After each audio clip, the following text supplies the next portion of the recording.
मित्रांनो, तुमचं एका नवीन व्हिडिओमध्ये स्वागत आहे.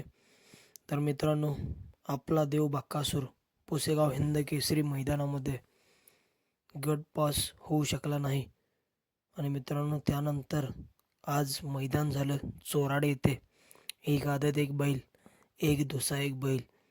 आणि त्या मैदानामध्ये मित्रांनो, आपला देव बकासूर आणि मोहिल शेठ धुमा सुसगाव यांचा देव बकासूर आणि मोहिल शेठ यांचा नवीन खरेदी मित्रांनो, 11 लाखाची नवीन खरेदी महाराज, हे दोन्ही नंदी मित्रांनो आपल्याला आज चोराडे मैदानामध्ये एक आदत एक बैल या गटामध्ये पळताना दिसले.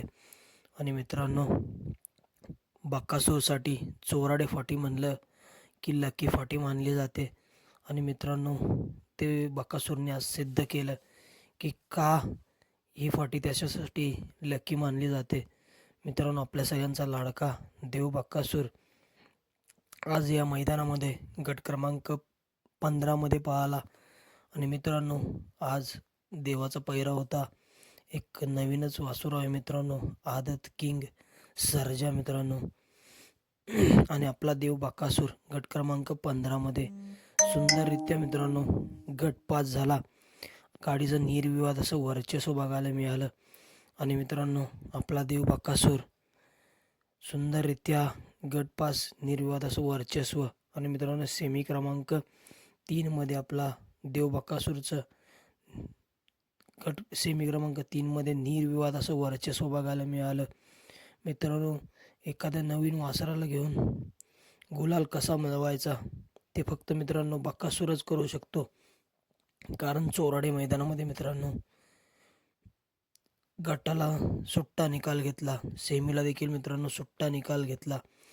आणि मित्रांनो, बकासूरच्या दावणीला असणारा मोहिल शेठ धुमा सुसगाव यांची मित्रांनो 11 लाखाची नवीन खरेदी महाराज देखील मित्रांनो गट क्रमांक 32 मध्ये पळाला. आणि मित्रांनो, महाराजचा पहिरा होता अमित शेठ पाटील सुपणे यांचा चांद, आदत किंग चांद. आणि मित्रांनो, सुंदर त्या गाडी पळाली, गटाला निर्विवाद असं वर्चस्व बघायला मिळालं.